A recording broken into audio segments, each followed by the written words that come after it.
नमस्कार, आप देख रहे हैं छत्तीसगढ़ खबर। मैं हूं आपके साथ शैलेंद्र बंजारे। छत्तीसगढ़ में इन दिनों पंचायत चुनाव हो रहे हैं। हाल ही में नगरीय निकाय चुनाव संपन्न हुआ है। इसके बाद पंचायत चुनाव हो रहे हैं, जहां इन दिनों आप पंचायतों में जाकर देखें तो अगर किसी बात की चर्चा है तो वो सिर्फ पंचायत में प्रत्याशियों को लेकर चर्चा है। किसान हमेशा अपने खेती किसानी की बात को लेकर हमेशा चौक चौराहे में बात किया करते थे, लेकिन अभी इस वक्त जो है पंचायतों में प्रत्याशियों को लेकर वो चर्चा में हैं और वो चाहते हैं कि इस बार वो ऐसे प्रत्याशी को चुने जो उसके क्षेत्र के विकास के लिए काम कर सके, उसके सुख दुख में वो काम कर सके। आज हम छत्तीसगढ़ के जांजगीर चांपा जिले के जनपद पंचायत क्षेत्र क्रमांक 18 में है, जहां हमारे साथ बलबीर चंद्रा जो कि प्रत्याशी हैं। आइए हम उनसे बातचीत करेंगे। चुनावी चर्चा में उनका क्या विषय है, वो चुनावी मैदान में क्यों उतरे हुए हैं, क्या उनका कहना है। स्वागत है सर हमारे इस खास कार्यक्रम में, बताएं। धन्यवाद शैलेंद्र भाई। छत्तीसगढ़ खबर न्यूज़ 24 और मैं क्षेत्र क्रमांक 18 जनपद पंचायत नावागढ़ से सबसे पहले अपना परिचय बताएं। मेरा नाम बलबीर चंद्रा है और मैं क्षेत्र क्रमांक 18 जनपद पंचायत नावागढ़ से प्रत्याशी हूं और मेरे को ब्लैक बोर्ड छाप मिला है। हम जैसा कि बलबीर चंद्रा जी का कहना है उनको ब्लैक बोर्ड चुनाव चिन्ह मिला है। हम उनसे और जानना चाहेंगे कि वो कहाँ तक पढ़ाई लिखाई किए हैं। मेरा पढ़ाई बीएससी फाइनल है और पीजीडीसीए भी है और मैं एलएलबी भी किया हूँ। जैसा कि वो पढ़ाई लिखाई में काफ़ी स्ट्रांग है, वो एलएलबी भी कर रहे हैं, अभी उनकी पढ़ाई चल रही है। जैसा हम जानना चाहेंगे कि इस वक्त उनके क्षेत्र में कौन सा आरक्षण आया हुआ है। क्षेत्र क्रमांक 18 में ओबीसी मुक्त है, जिसमें महिला और पुरुष दोनों खड़ा हो सकते हैं और इस क्षेत्र में हम लोग 7 प्रत्याशी हैं, जिसमें से 2 पुरुष हैं और 5 महिला है। उनका क्षेत्र जो कि इस बार जो है ओबीसी मुक्त है और तकरीबन 7 प्रत्याशी चुनावी मैदान में हैं। हम उनसे जानना चाहेंगे अमूमन जो है इस चुनावी मैदान में जो प्रत्याशी उतरे हुए हैं वो अपने चुनाव क्षेत्र के विकास को लेकर वो एक लंबा लिस्ट चुनावी घोषणा बना के रखे हुए हैं, विकास को लेकर संकल्प पत्र तैयार करके रखे हुए हैं। तो उनने भी ऐसा कोई घोषणा पत्र तैयार करके रखा है क्या, वो बताएं। मैं किसी प्रकार का घोषणा पत्र तैयार करके नहीं रखा हूं, लेकिन आम जनता के बीच पहुंच रहा हूं। उन लोग की समस्या को देख करके उन्हीं लोग को समस्या को दूर करने के लिए मैं तत्पर हूं। और रही बात तो बर्रा और भाटली और उदय भाठा और पथर्रा में इन दिनों जैसे माझी समाज है और पटेल भी समाज है, सतनामी भी समाज है और यादव समाज है। और जैसे उदय भाठा में एससी समाज है, सतनामी भाई लोग और भैना लोग हैं जो एसटी के अंतर्गत आते हैं। मैं बचपन से जान रहा हूं कि उदय भाठा पंचायत हमेशा से पिछड़े हुए हैं और अभी भी आवास के अभाव में बहुत दूर हैं और किसी का आवास में नाम ही नहीं है। और वहां के 2011 या 2002 सूची ही नहीं है जनपद पंचायत में। और वहाँ के लोगों की समस्या ये है कि लोगों की पेंशन, जैसे वृद्धा पेंशन होता है, मुख्यमंत्री पेंशन होता है, ये पेंशन से दूर हैं वहाँ के लोग। और वहाँ जैसे कि बरगांव पंचायत में 210 अभी आवास का जारी हुआ है, जिसमें 190 लोगों का आवास आया है और उन लोग को पूर्ण हो गया है। उसके बाद में आवास प्लस में 11 लोगों का नाम आया है और उनका भी राशि आने वाले हैं। और उसके बाद फिर दूसरा किस्त आए हैं, उनका 56 लोगों का लिस्ट में नाम है। उन लोग का भी आधार वेरिफिकेशन हो रहे हैं। वैसी जैसे उदय भाठा पंचायत है, वहाँ तो उदय भाठा के आश्रित ग्राम है पथर्रा में किसी प्रकार की आवास आई ही नहीं है, बहुत कम है। और वहाँ के लोगों को देखोगे तो वहाँ कच्चा मकान में रह रहे हैं, बहुत गरीब है। भाटली में भी वैसी है, माझी समाज में। मैं 2 जगह जाके देखा, बाजार चौक में, वहाँ की समस्या को सुना और वहाँ भी आवास का अभाव है। बहुत सारे लोग वहाँ रहते हैं, एक ही परिवार में, एक ही घर में 25 लोग 30 लोग रह रहे हैं वो भी झुग्गी झोपड़ी की तरह है। और वहाँ की समस्या ये है कि अभी आवास प्लस में उन लोग का नाम है, जैसे कि उसमें लिखा है एसटी लिखा है और नाम है ओबीसी का। जैसे कि कोई भी उदाहरण के लिए ले लो, जैसे कि वहाँ नारायण पटेल है और उसका उसमें आ रहा है एसटी में। सूची तो गलत हो गया है वहाँ का, और उनका नाम भी नहीं है, परिवार सूची में नाम नहीं दिखा रहे हैं। उनको मैं दूर करने के लिए समस्या को सुना हूँ। उनका बलबीर चंद्रा जी का कहना है कि जो कि पथर्रा, भटली, उदय भाटा में जो है काफ़ी पिछड़ा हुआ क्षेत्र है, जो कि वहाँ समाज जो कि ट्राइबल जो समाज के लोग हैं उनके लिए आवास और किसी प्रकार की सुविधा नहीं मिल रहा है, जिसको लेकर वो चुनावी मैदान में हैं और वो चुनाव जीतते हैं तो वो कोशिश करेंगे कि उनकी समस्याओं को वो दूर करें। हम एक और विषय जानना चाहेंगे, चूँकि वो युवा हैं और वकालत पेशे से जुड़े हुए हैं, तो युवाओं के लिए ऐसा कोई विषय जो आप बना के रखें कि उनके चुनाव जीतने के बाद युवाओं को किस तरह का बेनिफिट मिलेगा? मैं युवाओं के लिए यह कहना चाहता हूँ कि जैसे योजना है, सरकारी योजना है, जैसे हमारे मेरे चाचा जी हैं, श्यामलाल चंद्रा जी हैं, मेरे बड़े भाई हैं रंजीत चंद्रा जी हैं, उन लोग एनजीओ में काम करते हैं। एनजीओ में बहुत सारे वो हैं काम है, जैसे कि टू मोटर व्हीकल का वो है, मैकेनिकल का, 4 व्हीलर का है, जैसे कार मैकेनिक का। उन लोग को वहाँ ले जाने के लिए और 18 से 30 साल के युवाओं के लिए वहाँ सुविधा है, खाने पीने का भी सुविधा है, और वहाँ सिखाएंगे। उसके बाद किसी कार गैरेज में वहाँ ले करके जॉब के लिए वो करेंगे। और लड़कियों के लिए है, ब्यूटी पार्लर के लिए है, नर्स के लिए है। अभी वहाँ स्कूटी दीदी का योजना खुलने वाले हैं, वहाँ भी गांव-गांव में बच्चियों को 18 से 30 साल के बच्चियों को स्कूटी सिखाया जाएगा। उसके लिए मैं हमेशा तत्पर रहूँगा और उन लोग के लिए सहयोग भी करूँगा। जैसा कि बलबीर चंद्रा जी का कहना है कि युवाओं को हम उसके हाथ में रोजगार लाने के लिए कई ऐसे सामाजिक संगठन हैं, एनजीओ हैं, जिसके माध्यम से वो प्रशिक्षण करवाएंगे और उनको रोजगार मुहैया कराएंगे। महिलाएं, युवतियां हैं, उन लोग के लिए भी ब्यूटी पार्लर जैसे सिलाई मशीन के लिए, कढ़ाई बुनाई के लिए भी कई एनजीओ हैं, उनसे वो प्रशिक्षण करवाएंगे और उनको मजबूत कराएंगे उनके हाथों को।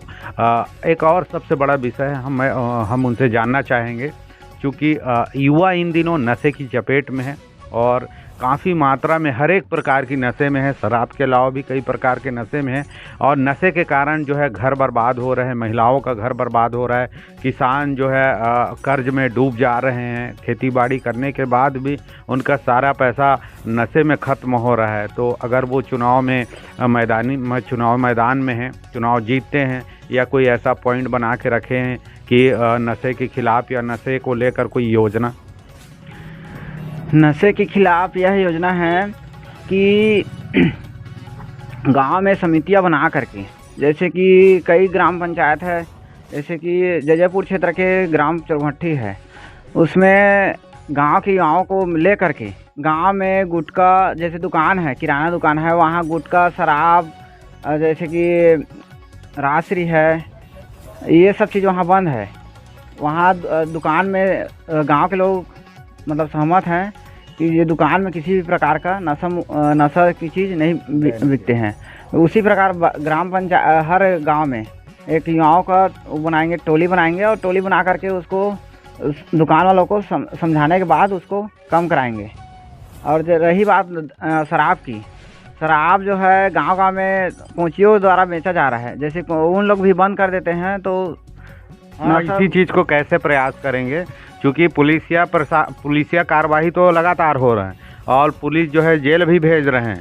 हालांकि वो जेल भेजने के बाद वो न्यायालय प्रक्रिया से वो जमानत पे बाहर आ रहे हैं, लेकिन सामाजिक तौर पे आप जीतने के बाद या कोई ऐसा बंदी, चूँकि ये शराब जो है समाज को खोखला कर रहा है और युवाओं को कमज़ोर कर रहा है और विकास में एक बहुत बड़ा बाधा है। शराब के लिए तो यह भी कहा जा सकता है कि पुलिस प्रशासन भी लगातार कार्रवाई कर रहे हैं और गांव में महिला लोग भी आजकल कमांडो महिला जो टीम बनाते हैं उसी को महिला टीम बना करके कम कराएंगे और शराबबंदी ही होगा हर गांव में। बलबीर चंद्रा जी कहना है कि शराब को लेकर उनका भी महत्वपूर्ण विषय है और कोशिश करेंगे कि इसे अपने स्तर पे कोई ऐसा टीम बनाएंगे। पंचायत में सरपंच भी चुनाव जीतने के बाद वो प्रतिनिधियों से चर्चा करेंगे और वो भी प्रतिनिधि बनेंगे तो कोशिश करेंगे कि कोई महिला कमांडो की तर्ज पे कोई ऐसा समिति बनाएंगे और फिर उनको मतलब हटाने के लिए कोई शासनिक योजना, नशा मुक्ति अभियान चल रहा है, कई सारी योजना से उनको हटाएंगे और जो बेरोजगार हैं युवा हैं जो नशे में फंसे हुए उनको भी बाहर निकालने का वो प्रयास करेंगे। एक और सबसे बड़ा विषय है जो कि विकास के नींव को खोखला कर दे रहा है। भ्रष्टाचार जो है किसी भी जो है विकास को नहीं होने दे रहा है, गांव की तरक्की में रुकावट है, क्षेत्र की तरक्की में रुकावट है, तो भ्रष्टाचार है। वो काम को लेकर क्या कहना है आप? काम को लेकर मेरे को यह कहना है कि अगले जैसे कि 5 साल में यहाँ विकास रुका हुआ है। जैसे बीडीसी भी फंड आता था, जनपद निधि से आता था, वो फंड यहाँ के हमारे क्षेत्र में भी नहीं आए हैं। खाली अभी 1 साल का जो फंड है बर्रा पंचायत में दिया गया है। अभी के वर्तमान जो बीडीसी है, मैं उनका नाम भी नहीं लेना चाहता हूँ। और ग्राम पंचायत में जो आया है काम, 5 साल में यहाँ पंचायत में थोड़ा बहुत काम हुआ है, बाकी तो सरकार की तरफ से काम ही नहीं मिला है। और प्रयास किए हैं सरपंच लोग और उनका भी मैं धन्यवाद देना चाहता हूँ, काम जो किए हैं। और आगे हमारे फंड से जो आएंगे काम का कोई परसेंट नहीं लिया जाएगा और काम को कराएंगे। हर मेरा 6 ग्राम है, जैसे कि पिपरा है, बरगांव है, पथर्रा है, उदय भाटा है और भटली है, बर्रा है। तो पथर्रा जैसे हैं वहाँ पचरी की कमी है। नदी में पचरी, मैं वहाँ रोज़ नहाने जाता हूँ, वहाँ पचरी ही नहीं है। और एक वो है गली तो वहाँ पूरा सीसी रोड हो चुका है होने के लिए, लेकिन वहाँ 50 मीटर नहीं बना है जो गांव के बीचों बीच में आता है। और वहाँ बरसात में लगभग माड़ी भर के पानी भरा रहता है, जिसको मैं कराने के लिए वहाँ मैं संकल्प लिया हूँ, वहाँ कराऊंगा ही। उनका कहना है कि पथर्रा में एक नदी है, वहाँ वो पचरी निर्माण के लिए कोशिश करेंगे, क्योंकि वो स्वयं नहाने जाते हैं वहाँ पर और घुटने तक खास तौर पे पानी है, तो वो कोशिश करेंगे कि वहाँ एक जो है पचरी का निर्माण करवाएं और उनका ये विषय है। और हम उनसे जानना चाहेंगे कि उनके क्षेत्र में 7 कैंडिडेट हैं जो कि मुकाबले में हैं। अगर हम देखते हैं मुकाबले में तो वो अपने 7 भिड़ंत में किनको वो आंकते हैं कि इनके बीच मेरा मुकाबला हो सकता है? मेरा भी जनपद पंचायत में मेरा 7 कैंडिडेट है और मेरा ब्लैक बोर्ड छाप है। और गेंद राम पटेल जी का वो डॉक्टर है और बर्रा से आते हैं, वो अभी वर्तमान में सरपंच थे और वो भी अच्छे खासे हैं, जन सेवा बहुत करते हैं। और रात बिकाल के कहीं पर भी कुछ हो जाता है तब भी पहुंचने के लिए। और एक बार बीडीसी भी बन चुके हैं और वो भी अच्छे खासे हैं, उनसे भी मुकाबला हो सकता है। जैसे कि यहाँ फूल कुंवर चंद्रा जी है हमारे गांव से, वो भी जन सेवा में बहुत अच्छे हैं, उनसे भी हो सकता है। और जैसे कि वहाँ एक बजरंग है, उनकी वाइफ है, उनका नाम तो नहीं जानता हूँ, भूल गया हूँ मैं, वो भी अच्छे, हाँ बजरंग लाल केवड़ जी हैं, वो भी बहुत अच्छे आदमी हैं। और वहाँ से भी वो खड़े हैं भटली पंचायत से। और एक कामनी करके हैं, वो उदय भाटा से हैं और वो हल चलाता हुआ ट्रैक्टर छाप मिला है। और गेंद राम को बरगद छाप मिला है। और हमारे गांव से अभी वर्तमान में बीडीसी हैं राधा भाई चंद्रा, उनको धान काटता हुआ किसान छाप मिला है। और कामनी साहू को हल ट्रैक्टर चलाता हुआ किसान छाप मिला है। और जैसे कि हमारे ही समाज से हैं, बहुत ही सामाजिक कार्यकर्ता हैं, तुलेश्वरी चंद्रा जो किरी से आते हैं और पूर्व सरपंच भी हैं, वो भी महिलाओं का समूह का ब्लॉक स्तर में बहुत बड़ी पहचान है उनका भी, उनसे भी हो सकता है। जैसा कि बलबीर चंद्रा जी का कहना है कि वो अपने कंपटीटर के तौर पे, मुकाबले के तौर पे वैसे गेंदराम पटेल जी जो कि पूर्व सरपंच है भटली के, उनको भी देखते हैं, और समाज की जो तुलेश्वरी चंद्रा जी हैं जो कि पूर्व सरपंच रह चुकी हैं क्रीज से, उनको भी देखती हैं, वो देखते हैं। इसके अलावा भी अन्य और प्रत्याशी उनको भी देखते हैं। हम उनसे और जानना चाहेंगे क्योंकि उनके यहाँ चुनाव कब है, मतदान कब होगा। मेरे यहाँ हमारे नावगढ़ क्षेत्र में 20 तारीख को चुनाव है और गुरुवार के दिन 7:30 बजे से चालू होगा और 5 बजे ख़त्म होंगे। दिनांक आज 14 तारीख है और मात्र शेष 5 दिन बाकी है चुनाव को लेकर। 20 तारीख को मतदान होगा। हम अंतिम बार उनसे और पूछना चाहेंगे कि वो मतदाता से क्या कहना चाहेंगे अंतिम बार।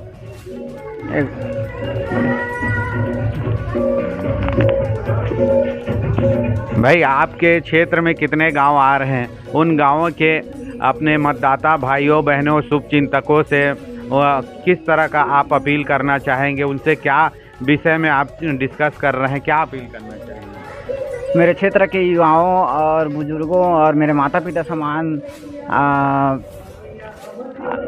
लोगों से मेरा यही निवेदन है। कल से मेरा रैली है सिद्ध बाबा की नगरी ग्राम बर्रा में और भटली में, दो ग्राम को कल मैं रैली के माध्यम से, आशीर्वाद यात्रा के माध्यम से वहां जा रहा हूं और लोगों को वहां आशीर्वाद लेकर के वहां आऊंगा। और सभी लोगों से मैं निवेदन कर चुका हूं एक बार, और मीडिया के माध्यम से और निवेदन कर रहा हूं कि मेरे साथ में चलें और सभी मेरा सपोर्ट करें, आशीर्वाद के रूप में दें। जैसा कि बलबीर चंद्रा जी का कहना है कि कल बर्रा और भटली पे उनका आशीर्वाद यात्रा होगा और वो वहाँ जनता से अपील करेंगे उन्हें आशीर्वाद देने के लिए। आज हमारे इस खास कार्यक्रम में बलबीर चंद्रा जी थे। वो जनपद सदस्य चुनाव क्षेत्र क्रमांक 18 से चुनावी मैदान में हैं और हम उनको शुभकामनाएं देते हैं। वो अभी युवा हैं और शिक्षित हैं, पढ़ाई कर रहे हैं और क्षेत्र के विकास के लिए वो समर्पित हैं और उम्मीदों पे वो खरा उतरें और मतदाताओं के उम्मीदों पर वो खरा उतरें, ऐसी शुभकामनाएं और विश्वास के साथ हम उन्हें बधाई देते हैं। देखते रहिए छत्तीसगढ़ खबर के साथ। मैं हूं शैलेंद्र बंजारे।